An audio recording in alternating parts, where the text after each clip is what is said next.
Oh shit! No, no, no. Hold We're up, live? my bad. I went Okay. straight live to it. Hang on. Well, No. this we rocking with it. We're rocking with it.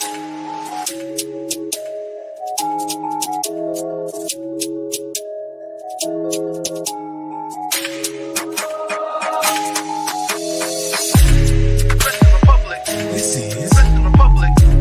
Preston Republic. This is Preston Republic. Preston Republic. This is Preston Republic. Preston Republic.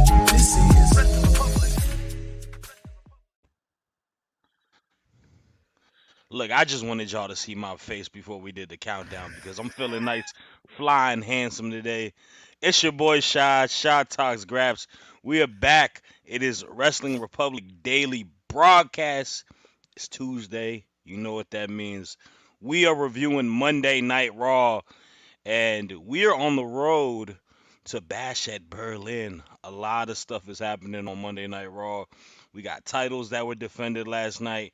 We got setups to main stage matches. But more importantly, we got an amazing crew today. And it is a little different. We got a special guest, and I'm going to introduce him last because Chaos decided to be a AEW shill, decided to side with Tony Khan, decided that he wanted to go to this all in, all in. Nobody cares about all in. It's all about Monday Night Raw. But nah, I'm jealous because I'm not gonna be there. But I gotta first kick it off to the best Rhea Ripley simp out there, Jordy. How you doing, boss? It can't be me you're talking about. No, yeah, I'm good, mate. I'm good. Yeah, it was that start of the show got me. I'm glad I got 30 seconds or so, or your intro to pull myself together because I was cracking up then. But no, yeah, it's all good. Monday Night Raw was. I'm not going to say. Was it filler? I don't think it was filler. I think there was a few good moments. I think it actually exceeded my expectations in the end. So I'm excited to be here and talk about it. And yeah, we've got a bit of a different crew. I'm not going to do what you guys did to me when I was away. I'll say, Chaos, I miss you. It'll be good to have you back next week, mate. Because I'm not like you. I'm going to take the high road. So yeah, there you go. Man, we gotta always give our other teammates crap when they can't show up. But nah, yeah, I have a lot of opinions on Raw, and I can't wait to talk about it. But filling in for Chaos, the one and only, 1/3 of the best nighttime trio on Wrestling Republic for off the air. I got my dog Clark Taylor working overtime this week. How you doing, boss man? I'm doing good. In the words of the great Ernie Banks, Mr. Cub, let's play two today. I'm excited. We've got this and off the air. Not only that, welcome to an exclusive club shot, a very exclusive club, as Yumi and Ben have all now accidentally hit go live before the countdown button. So I just want to welcome you. It's fun, and at least you didn't accidentally curse like I did when it happened.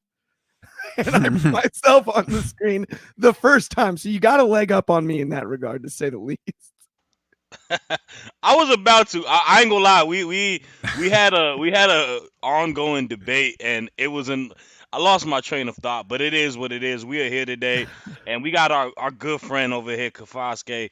Yo, Shy, what's going on, big dog? How are you? We got all in this week in the UK, baby, from the Soul Session. So this is Monday Night Raw. We're talking about. You can keep that banter elsewhere, but nah, let's get into it, man. We got ourselves a like you said. I want to say it was kind of a medium show, but the first topic was something that I did enjoy, and it has been the ongoing discussion on Wrestling Republic. If you haven't seen the clip from the Allison analysis, go ahead and peep it. We got Randy Orton and Gunther, another remarkable like words against each other. And we got Randy Orton versus Ludwig Kaiser. We get a bit of a brawl between them after the match. Randy does win. And I do like the build up for Randy versus Gunther. Obviously, I like the match that they had in Saudi. Even though it may have been a happy accident or it may have been within kayfabe, I'm not sure. I liked how it ended there. I think it was a great match and it got us back to this point. And I'm curious because now it feels like the discussion is open where Gunther is the new champion, right? But he's going against someone like Randy who's got so much history, got so much that he can gain for another title reign. A lot of people are wondering, can we, instead of having one of the longest title reigns like he's had with his IC reign, get a little shorter of a reign and lose to Randy Orton at Clash? So I'm going to toss it up to you first, Clark. What are your thoughts on just everything leading into these two gentlemen yesterday? And I know you a big Viper fan. Do you think that he can potentially get that belt? So you were talking about even like last night, potentially there being a happy accident there. And I think that what went down in that King of the Ring final was a happy accident in a way. Otherwise, this match isn't happening. So I didn't necessarily have it in my cards for this year, the idea of Orton beating Gunther, because I personally just feel Orton is so tied to Cody in that storyline. And that is the next step. But he's starting to convince me, and that's what makes Randy Orton so great at his craft. He's starting to convince me. That RKO he landed on Ludwig, the verbal jabs in the initial segment, it's all there. And I think you mentioned it maybe in the group chat, Shad. He manages to make Gunther look not that big. This is a different Randy Orton. This isn't the slithery Viper. This is a bulked up python, not quite a Viper, right? It might strike just as quick, but he's a boa constrictor at this point. I mean, the guy had to have put on 30, 40 pounds of muscle. The way he looks right now, it's believable that he could beat Gunther. Now, there was one thing that Gunther said last night, though, that tells me probably not. He said, I have no choice but to leave you a bloody mess in Berlin. And all I could think was when Brock rained down those elbows and left him a bloody mess at that SummerSlam. I think that's in Randy's future, unfortunately. As much as I'd love to see the Viper be the one to dethrone Gunther, I think at this point, logically speaking, Gunther goes crazy, ends up winning the match pretty violently, despite it being very competitive back and forth, but definitely more definitive than the roll-up win we saw at the King of the Ring final. Mm-hmm. And so my guess is Gunther wins, clean, dead in the center of the ring, violently, just to really establish him as the guy over on Raw. Cody can move on to what I would consider greener pastures and start to target maybe Cody Rhodes. Maybe this is what sets Randy Orton off as far as a heel turn back to being that Viper that we know he can be.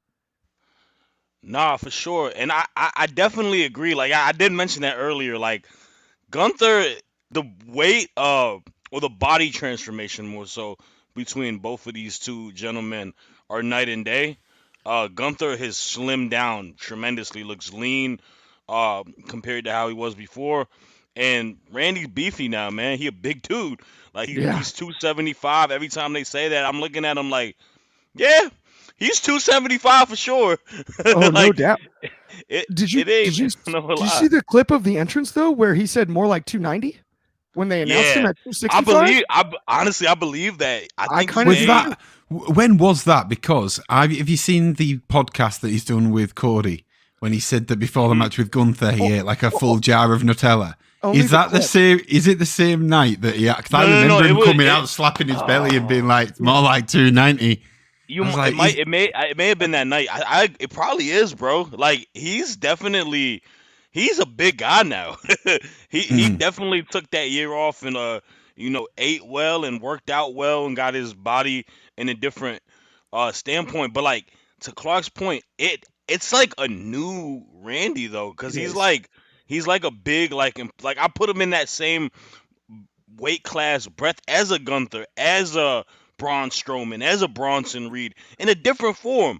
But like those are those like main stage heavyweights that you have there, and I think it just makes me feel like it makes Randy look like more of a threat going into this match, just because stature wise he lines up with him. Go ahead. And to your point about him putting on the weight here, coming off the major back injury and major back surgery that he had, to have the discipline, it's a testament to how good of a professional athlete and performer that Randy Orton is, to have the discipline through that pain during recovery to know I need to put on more muscle, not just on my upper body, but my lower body as well, to support my posterior chain, to be able to recover from this injury and to come back that much bigger with that much of a physical transformation is just a testament to like resilience that he deserves a ton of credit, because it's even more difficult to bulk up during a post-surgery era or age or time in your life where you're trying to recover from serious major surgery and you're bulking up at the same time. That's unbelievable. Yeah, no, it is. And let's see what the comments got to say. We got Abdullah, assalamu alaikum, brother. He says Randy has to win the World Heavyweight Championship in order to break Ric Flair's World Championship record. That's where my intrigue comes from, because, Yeah. like, I'm sorry, Jordy, you might get mad at me saying this, bro. Mhm. I would rather Randy beat Rick's record than John Cena, Me too. Me too. personally. Me, I think, me too. I just think Randy's like one of the most underrated superstars in the history of WWE. Like, he's closer to Mount Rushmore than we can even like think of. And like I always say, like, we saw this kid go from the legend killer to becoming a legend. That's crazy, bro. Like, it's Mhm. insane how his like career has and he's standing against the test of time. He's been in this, blood in, blood out through that entire process with different waves of people and mixing it up with different people. Like, you know, he plays so many different roles. I feel like he's well deserving. Not saying Cena's not. Cena's probably the main stage guy that carries a little bit more, but like, to me, if we talking like homegrown guys who put work into the WWE, I kind of feel like he deserves a little bit more. If you got to build a perfect wrestler, you probably build Randy Orton. Mm-hmm. No, yeah, I completely agree, mate. I think it's a testament to Randy. Like, if I was running WWE, I love John Cena. I do. I'm quite open about the fact that, but John Cena is going away. He's not necessarily ending his career. Yes, he's not gone to another wrestling company or whatever, but at the end of the day, Randy has been open about it and said that I'm going to stick around. I'm not doing the Hollywood thing. I'm going to be here until the end. He still wants to call it on his own terms, but that's the type of person who I would want as the all-time World Heavyweight Championship holder. It's the person that never went away. And I want Cena to do it, and then I want Randy to break Cena's record. Personally, I think that it would be a hell of a way to sell a WrestleMania. Everybody wants to see Randy and Cena. Why not have Randy have the World Heavyweight title? If Cena beats him, Cena breaks the record. It's up to Randy to stop him breaking the record. And then Cena does beat him, and then Randy's going to stick around for a couple of years and have him then overtake Cena and get the last one up on the rivalry. And then one day Cena will induct Randy into the Hall of Fame. I just think it's a beautiful way to tie it all off together.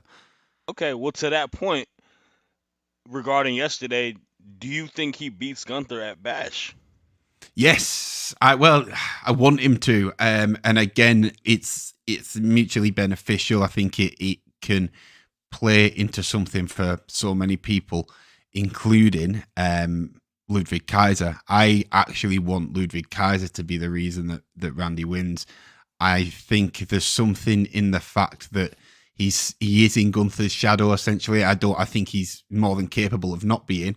But there's this thing that is kind of happening where Gunther's being sold as the hometown hero in the Bash in Berlin, and he's not German. Ludwig Kaiser is German, and maybe spin something on that angle of him being like, it should be me in that position. It shouldn't be you. And last night I just noticed, obviously, yes, it was a match, but Gunther was just stood there watching Ludwig get the hell beaten out of him by Randy, getting picked up, slammed on a table, picked up, slammed on a table. It's like, I don't know, are they maybe building towards that?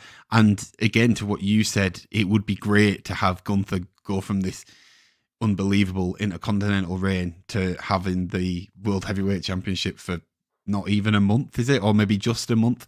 I think it works. And I kind of want to see Gunther in a storyline outside of the title, maybe. Because I don't want him to turn into one of them guys that's like seen as almost like maybe how some people can see Charlotte Flair now, where it's like unless there's a title involved, she's not involved. And I think Gunther's better than that. I think Gunther can hold a story without having a strap around him. I know he's the ring general, I know all that, but Ludwig turning on him, I think you've got potential, and I know Ben Allison's going to hate it. That's bad blood. Do you know what I mean? So if they are looking to book that match with feuds that have turned on each other and friendships, that have turned on each other, that's how I'd like to see it go down. And then go back to what I said earlier about Randy hold the title until Cena comes round, and then have that little turnover and put a belt in that match between Cena and Randy, because that's gonna sell tickets. I like it. I like the idea. It's definitely out the box compared to whatever people have probably What? thought about. Go ahead. To his point, Gunther mentioned, I'm going to have to leave you bloody. How about if Ludwig makes a mistake, costs Gunther the belt, and guess who he does leave bloody in Germany? Speaking of bad blood, to set up for bad blood, guess who he actually leaves bloody? Not necessarily the Viper, but Ludwig. Mm-hmm. And I think obviously if y'all haven't watched it, what's wrong with you? We do our news every morning. Jordy without the hat broke news today, right? But you talked about Undertaker speaking about like the star that Ludwig is, and I agree with it. I think he's like a sensational superstar. I actually think breaking up the tag team could be the most beneficial thing for both gentlemen because they both have sense of character, He's so look, unlikable, all I of that. think. Ludwig, he's so unlikable in the best way possible. Like in the character that he plays, My wife said he's that. so My unlikable. wife said that yesterday too. She's like, this guy's annoying, Yeah. but she's like, well, he's doing his work as a heel, so, Yeah. yeah. But nah, I'm definitely excited for it. To the next topic, I'm not gonna lie to you. Yeah, I might. People are gonna get mad at me about this. Something I didn't like too much about last night was the segment with a match that I was excited for. Maxine Dupree, Ivy Nile. I think Maxine Dupree is kind of underrated as a superstar. I know she may not be some workhorse like wrestler, but she's got reminiscence of like a diva, like kind of like a Stacy Keibler. If Stacy Keibler was given a chance in today's Yeah. day of wrestling, right? And Ivy Nile, who's a just absolute stud. She looks like she could beat all three of us up with one finger if she needed to. And they've got a story, right? They have a friendship. Now Gable put the wedge through it by taking Ivy, and we get the Wyatt Six, and they attack the American Made. My bad, that's what they're You called. got it right. You got it right. Yeah, right. And I'm just, it is a lot of rinse repeat what's going on with this, right? The Y6 kind of, you cut the music, they come in, they wreak havoc, and they leave. I, I'm the reason I have an issue with this, in my opinion. I'm gonna pass it to you right after Rick Clark because I want to know if you share similar thoughts on me. Is the fact that I hate that they're booked against American Made because I feel American Made should be positioned to be a top act on the Raw roster, right? They shouldn't be perennial losers in theory. They shouldn't go back to what the Alpha Academy was kind of doing, right? Because you got the Creeds who are studs, you got Ivy Nile, and then you got Chad Gable who is the core to make all of this work. The Wyatts can't lose because the Wyatts are the Wyatts. They've been positioned to be the Wyatts. I just don't like the storyline going into it. Clark, what do you think about it? Honestly, I think you're spot on. I agree. What we really need is a why here. Like, why do they hate? Why do they hate Chad Gable so much? What did he do necessarily that made them so? Connect the dot for me there. That's all I'm asking. I don't necessarily.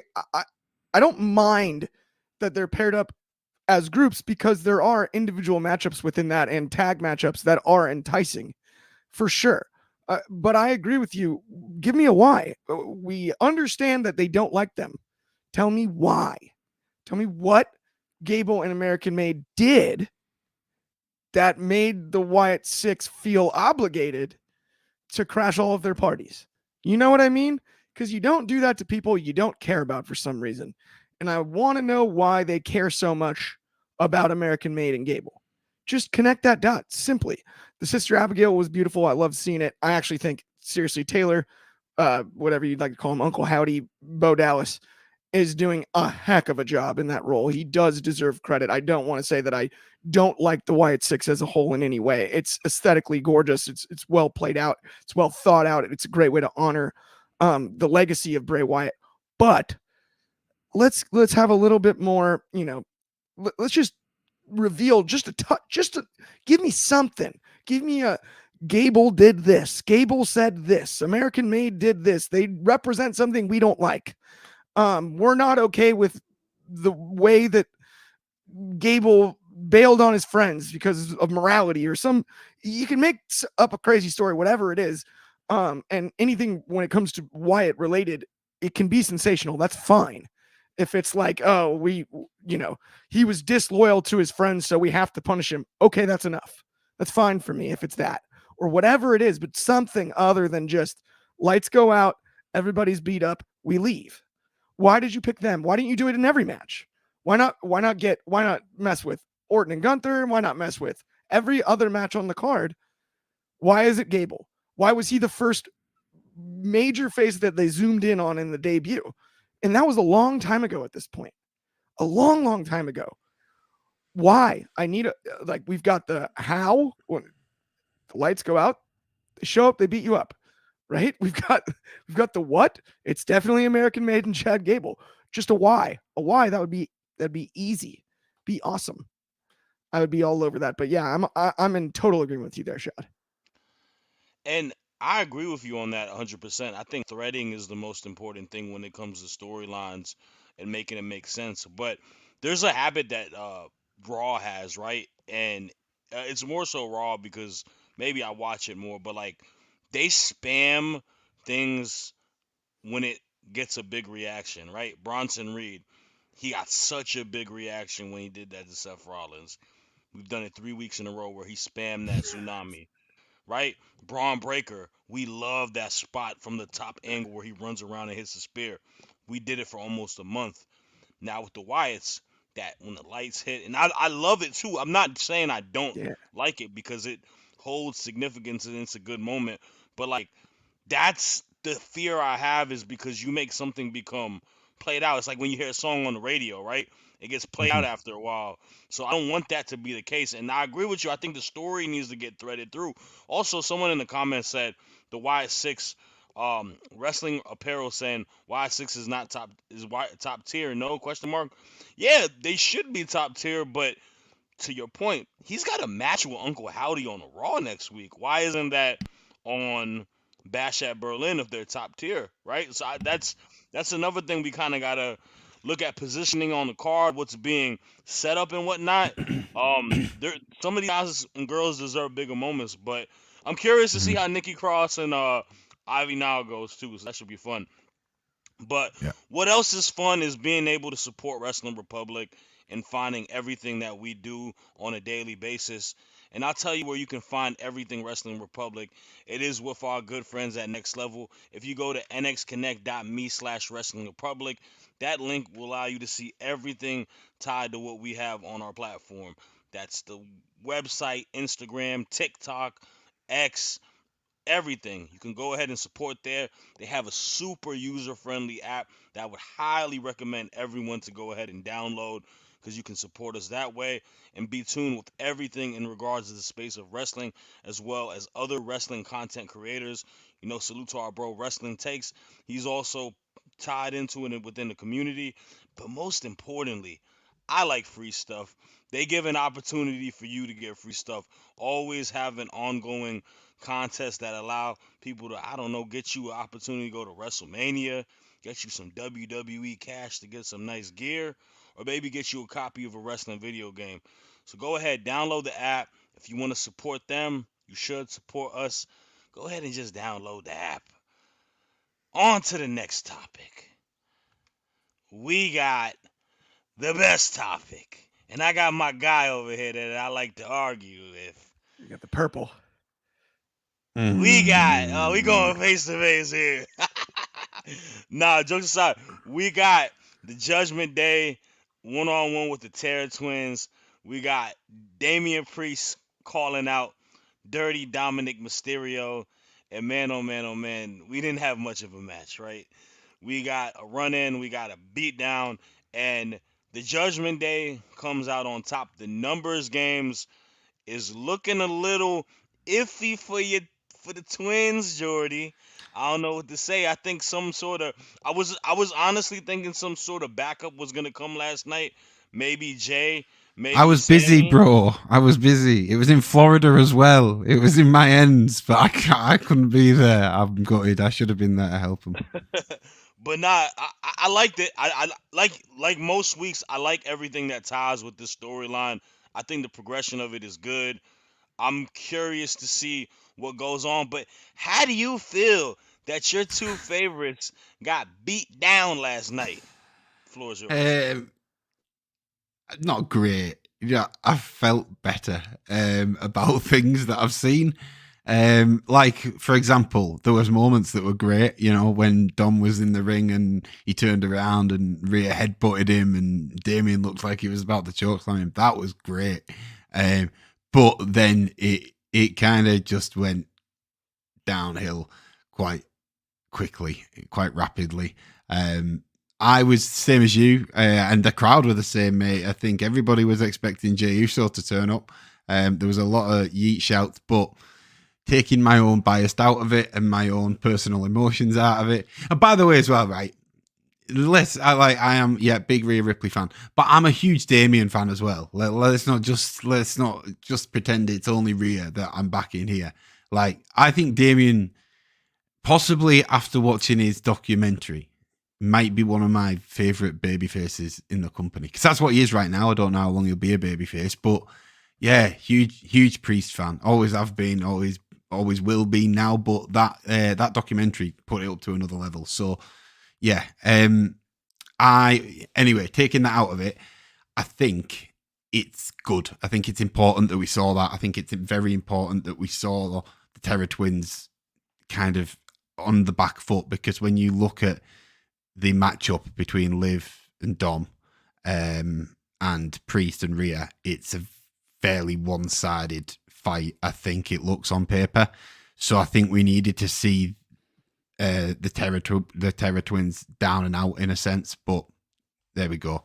It is what it is. Let's see what happens at Bash in Berlin. I'm intrigued at the outcome for this one. I really am. Absolutely. Obviously, also, we lost Shad in the middle of that. Oh, I was going to add him back. Sorry. Go ahead, Shad.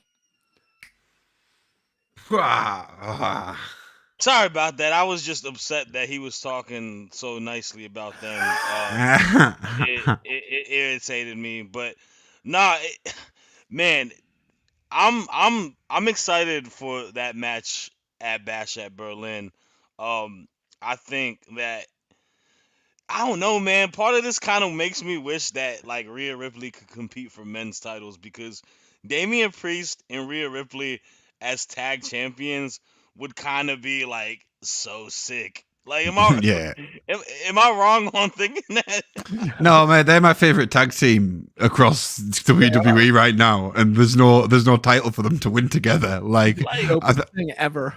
I don't think there's a tag team I prefer right now. I honestly don't. Like, truthfully, I look at Rhea Ripley and I look at people that are in the tag division. I'm like, yo, I think she could like probably beat them in an actual wrestling match, like a Austin Theory, a Grayson Waller, like a Johnny Gargano. Like, I don't know. I think she's just that like That good. dominant of a presence. They're probably going. Ben, don't clip that. People Also, probably... speaking of Ben, before we move on to the next segment, I can't lie, guys. Every single time I see TJD in the comments, I'm like, who's this guy and when did he debut on Raw? I thought I watched the whole show. And then I'm like, oh, the Judgment Day. Yeah. That's my bad. It gets me every single time. I'm like, TJD, is he any good? Intercontinental title picture? I'm glad we've not seen Damien and Dom yet as well. Like, obviously it was meant to be the match, but it ended up in the big brawl, because like, I don't think they should pull the trigger on that so soon. I want to see that match. And I was like, oh, we're seeing it already. Because them two, they seemed like they were close in the Judgment Day. And like, I feel like out of all of them, Finn included, I feel like Damien will feel the most betrayed and hurt by what Dominic did rather than what Finn and people have done. So like, there was always a kind of big brother, little brother thing between them. So to see that, I think will be quality. So yeah, hold it off for a little bit, but I'm ready for it when it comes. So Lord Virus is asking you though, Jordy, do you think that they win at Bash? Who? Terra Twins? Yes. Yeah, I think so, because then I think Rhea's got a leg to stand on, and by saying, Liv, I want you 1v1, a rematch for the title. I think if they lose, I don't know how she goes about getting that rematch at Bad Blood. I think she has to win to get it.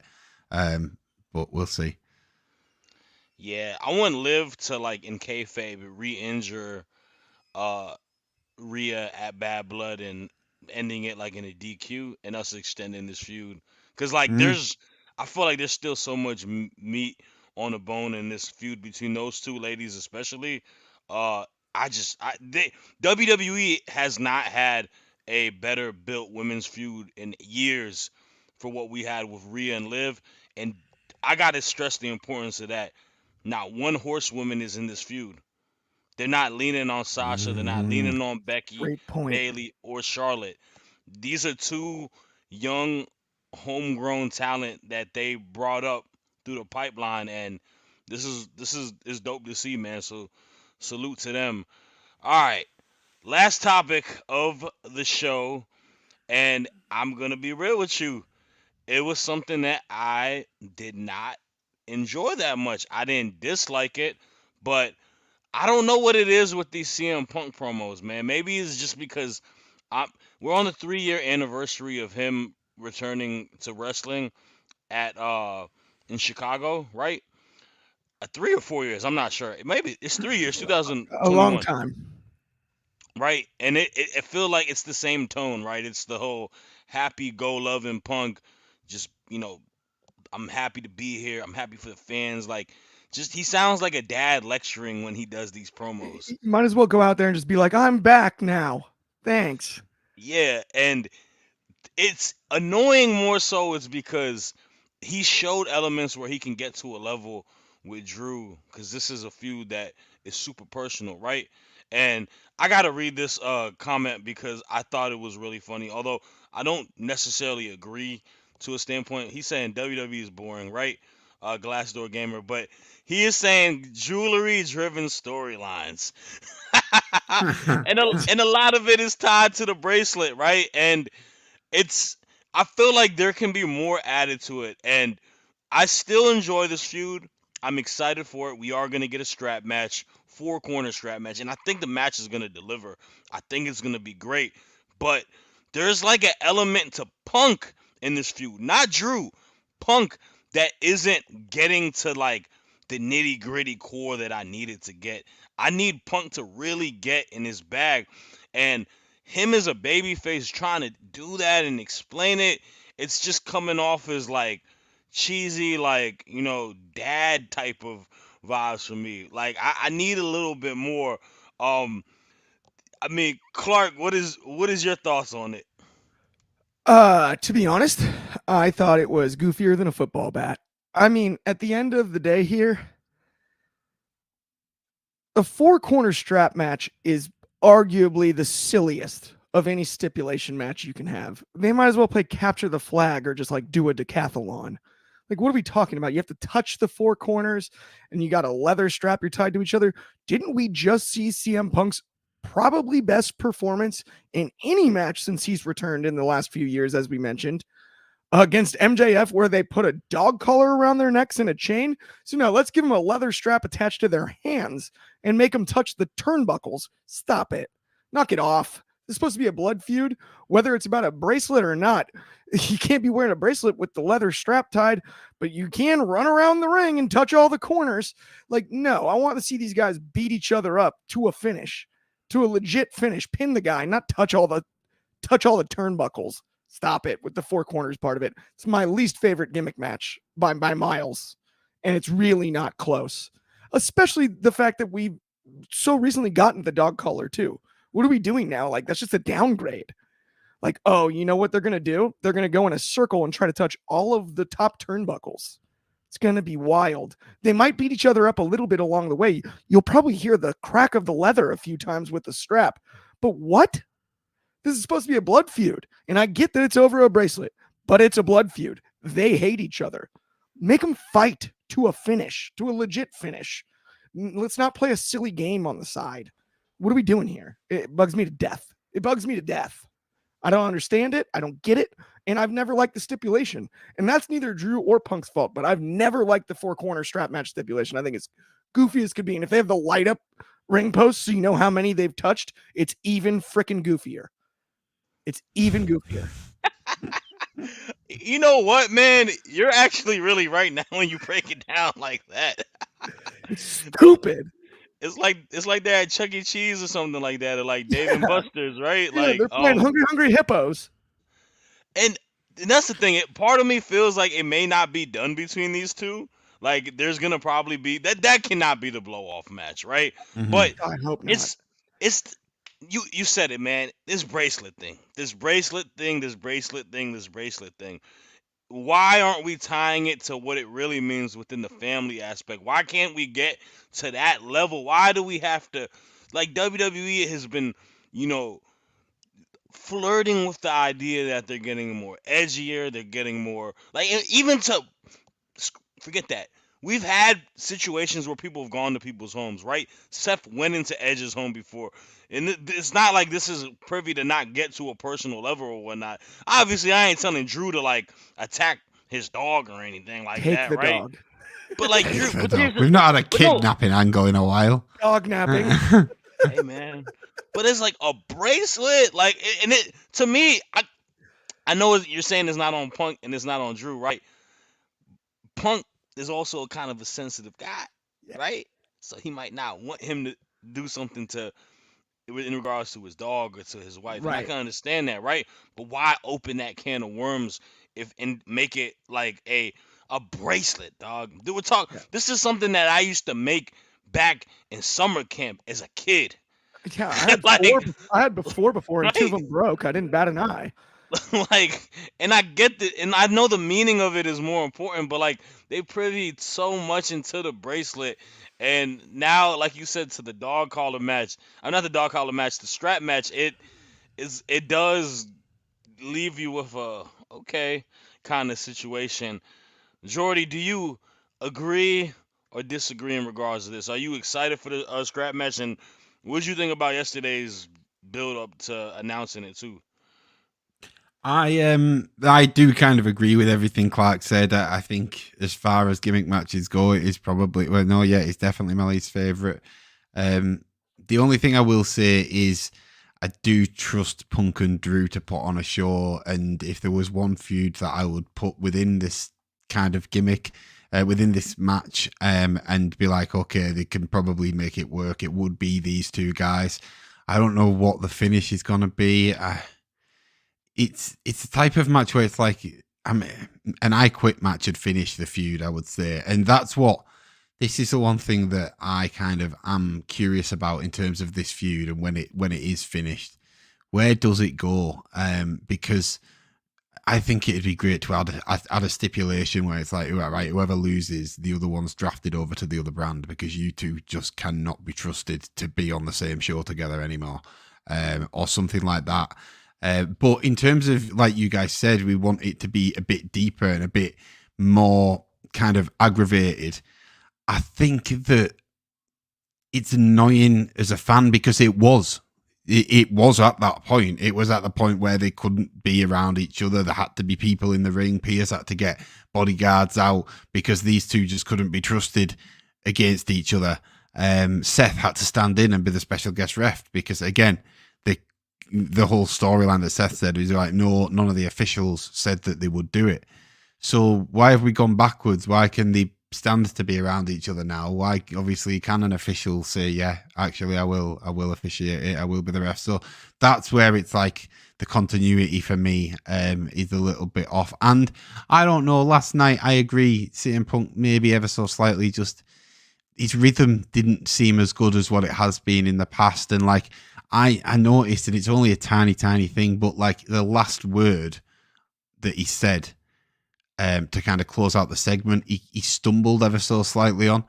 and that threw off the timing of the whole thing. And then the music hit, and it felt like the crowd didn't know what they were doing. They were like, "Oh, hang on," because as well we're so used to Drew and Punk ending in punching and fighting, and why all of a sudden are we at a point where they can stand to talk to each other and then just walk away? So yeah, I don't know. Something just felt a bit off about it. Hopefully, this match will put it back on the right tracks because this feud is unbelievable. I think though, if we're going kayfabe, man, it doesn't matter to me. It could be anything. It could just be a bit of elastic band. If and that my wife and my dog had bought for me. I'll show you this. Look at this little thing. This is what my wife got for me when I started my job somewhere. I love that. And if anybody took that, man, I would be I'd be acting like Punk was 4 weeks ago, not like he is now, like he's chilled out all of a sudden. So I like that it's something so worthless to anybody else, but means the absolute world to Punk. I do like that, and I wonder if at one point, and I thought he was going to do it last night, that Drew's going to go like that and snap the bracelet, because that I think will just send the feud into the stratosphere, and that's when you go in I Quit match, Hell in a Cell match, and things like that, because it's like, no, we can't, I can't get it back now. Yeah, you can make another one, but that's gone. So it's like I do like that, I have to say. My only thing is this, right? And it kind of goes back to that guy's comment. Does it take away the fact that another prominent feud is dealing with uh LA, right? With the whole Roman and Solo thing, where I think with that one, I know that means a lot more because I've seen Roman wear that. I've seen him be anointed the tribal chief. I've seen his, God rest their souls, the Wild Samoans put it on him. I mean, Mm-hmm. that's either here or there. But Clark, you had a statement you Well, wanted to I make. was just going to say, because I agree with so much of what Jordy said, but I can tell you exactly what the finish is going to be. One of the two guys that hates each other is going to be like Reggie Bush reaching for the pylon, dive and touch that fourth corner. He's going to run. He's going to run away from the guy he hates. And they'll both do it at the same time, and then like touch the corner. Yeah, it's like you're just set up for failure with a four corner strap match. I think someone's getting choked out. Like, I think someone's getting choked out. I hope. Well, and then they stop it. Then it's a draw, right? Yeah. Or maybe they call it a DQ and give the other guy. I like it. It's a type of situation with a strap. They can joke each other out, and it can make sense. They can both pass out together because they're both holding on, and then they both just. The only saving grace is almost a non-finish. But if they're out there playing capture the flag, running in circles around the ring with the strap, like, ooh, look, I'm going to pull you closer so you can't touch that corner. It's the goofiest game of cat and mouse for a feud where they hate each other. Whether it's over a bracelet or not, they hate each other. So if you hand them a strap and say, like, just fight till somebody wins, I'm all over that. If you hand them a strap and you're like, run around in circles until one of you gets all of the corners. Like, what are we doing here? To me, it's just and they've not even had a clean singles match because Seth was there. So like, if you just have a match against each other with a normal ref will do, like instead of this, let them fight. Yeah. Well, here's the thing. Part of me also, now that Seth has been written off TV, I'm like wondering, was the special guest ref match even worth anything? Because we thought we were gonna get a series of like potential Seth versus Punk. The one thing I will say, Seth came out, didn't he? Seth came out after Raw, and said to Punk, "You've pissed me off again, and you watch your back because it will come back to haunt you." And I know he kind of did it, and then he got flattened by Bronson. But I think when Seth comes back, he's gonna be. Well, he got to deal with Bronson when he comes back first, though. Like that's true. That's first thing on the list. You can't come back and go to these two. You got to have your match with the dude who knocked you out the shelf. So, but we'll have to wait. We'll have to wait and see what happens. Unfortunately, that's all the time we have left for today's show. Thank you for everyone watching today, being in the comments. Much appreciated. Remember, we are back same time tomorrow. Times are listed below. That's 8 p.m. UK, 3 Eastern, 12 Pacific, 2 Central. What is it in Hawaii again? 9 a.m. in Hawaii. 9 a.m. in Hawaii. And make sure to watch Off the Air with me, Clark, and Drizzy later on tonight. We're going to be reviewing NXT right after it's done. Fellas, thank you. And in the words of Ben Allison, Peace.